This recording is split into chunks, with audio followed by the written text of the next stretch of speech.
Mapinduzi! Chadema! Ndugu zangu wa Mwanza, nitazungumza na baadaye nitamkaribisha makamu mwenyekiti wa chama Mheshimiwa John Heche kuzungumza na nyinyi. Ndugu zangu wa Mwanza, mwaka 2020 nilikuja hapa Mwanza mara baada ya kuteuliwa kuwa katibu mkuu wa chama, na nilipokuja hapa wakati huo nilikuja kwenye mapumziko Bugarika, lakini mkaniita ofisini na mkaniita kwenye tukio la wazee kunisimika uchifu na kunipa jina la Chifu Malonja. Wakati ule lile tukio linafanyika, Magufuli alikuwa hai, na siku ile ya kusimikwa tukawaambia kwamba kwa namna tulivyofanyiwa kwenye uchaguzi wa serikali za mitaa wa mwaka 2019, tukienda kwenye uchaguzi wa mwaka 2020 bila marekebisho ya kikatiba na kisheria yenye kuwezesha uchaguzi huru na haki kwa aina ya utawala wa CCM, watakwenda kupora uchaguzi kweli kweli. Na niliwaambia yale kwa sababu mwaka 2015 ulikuwa ni mwaka ambao CCM kimsingi iliondoka madarakani.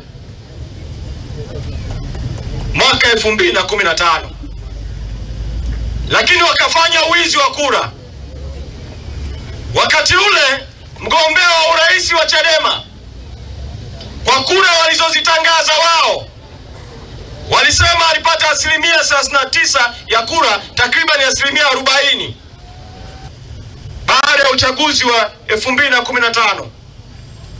Kimsingi kwa zile kura ambazo Chadema ilipata, wakakubaliana kwamba lazima ianze safari ya kukibomoa hiki chama, kwa sababu hicho chama, hiki chama cha Chadema kinakwenda kuiondoa CCM madarakani. Kwa hiyo ndio wakaanza kwanza, zuia bunge lisirushwe live, funga mikutano ya hadhara. Lakini pamoja na matendo hayo, Chadema ikaendelea kufanya siasa kwa njia mbalimbali, ndani ya bunge, nje ya bunge, mtaani, chini kwa chini, mpaka ikafika uchaguzi wa 2019. Tumekaa kwenye kikao, wakaona sasa hiyo ni safari ya kuondolewa 2020, wakaondoa wagombea. Na ndio maana nikawaambia mwaka ule wa 2020 kwamba bila marekebisho ya katiba na kikanuni ya kuwezesha uchaguzi huru na haki, 2020 wanatuibia tena. Sasa wakatuibia, wakamuibia Lissu, wakatuibia wabunge, wakatuibia madiwani. Baada ya kutuibia kwa kiwango kile, sisi Chadema tukaweka msimamo wa kutotambua ule uchaguzi wa mwaka 2020, na tukakubaliana Januari 2021, Magufuli bado akiwa hai, kwamba iwe mvua, iwe jua, iwe risasi, iwe nini, lazima tudai mabadiliko kuwezesha uchaguzi huru na haki.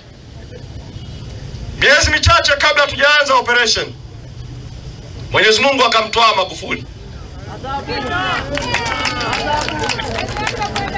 Sasa Mwenyezi Mungu alipomtoa Magufuli, watawala hawa hawakujifunza kwamba hakuna mwenye mamlaka ya kimungu kwenye utawala wa CCM. Safari hii kwa sababu tulishajifunza kwa walichotufanyia mwaka 2021, tulikaa viongozi wakuu tukiongozwa na makamu mwenyekiti Heche, na tukazungumza na Mheshimiwa Lissu mwenyewe, na tukakubaliana kwa pamoja kwamba wakati yeye akiwa gerezani, wengine tuendelee na mapambano mpaka kieleweke ya no reforms no election. Na ndio maana mimi nilikuwa sana ofisini na kwenye mafunzo ya viongozi, sikuwepo kwenye mikutano ya hadhara, lakini sasa nikaingia rasmi kwenye mikutano ya hadhara kuiongoza timu ambayo Mheshimiwa Lissu alikuwa anaiongoza hapo awali mpaka kieleweke.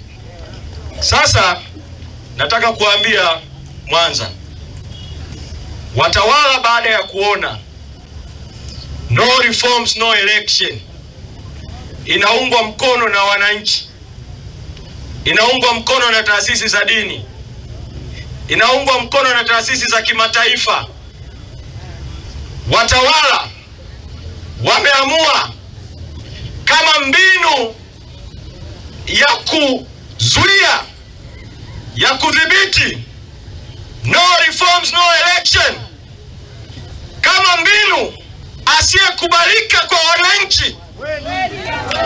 Akubaliki si ndio? Akubaliki si ndio? Akubaliki si ndio?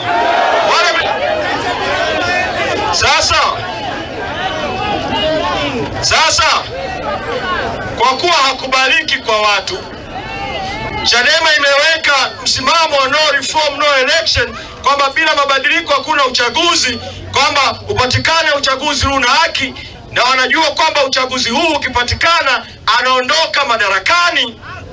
Ndio maana sasa, na nalisema hili hapa Mwanza, sasa wameamua kuishambulia taasisi ya Chadema. Kumshambulia Lissu kwa kumbambika kesi ya uhaini ni moja tu ya shambulizi ambalo wameamua kuishambulia Chadema. Shambulizi la pili, wamefungua kesi wakimtumia aliyekuwa makamu mwenyekiti Zanzibar anaitwa Said Issa Mohamed, mratibu wa mambo hayo akiwa aliyekuwa naibu katibu mkuu wa Chadema Zanzibar. Wamekwenda kufungua kesi ya Said Issa na wenzake watatu. Ukiangatazama kesi nje kama vile wanadai maslahi ya Zanzibar ndani ya Chadema, lakini kumbe siri ya ile kesi ni ombi ambalo wameiomba mahakama, kama mahakama izuie nzima. Nyinyi mko tayari Chadema izuiwe kufanya shughuli zake? Mko tayari? Chadema, salamu hizo za wananchi wa Nyamagana na Imbelea. Sasa mbinu ya tatu, wameamua kimsingi ndani ya mfumo kwamba wajaribu kuipasua Chadema, kwa maelezo kwamba wakiipasua Chadema watapita kirahisi kwenye uchaguzi, alafu wakiipasua Chadema watatengeneza chama mbadala kingine kikuu cha upinzani. Mimi kwa maeneo yote niliyopita na kufanya mikutano ya hadhara, hili nalo naona halifanikiwi kabisa,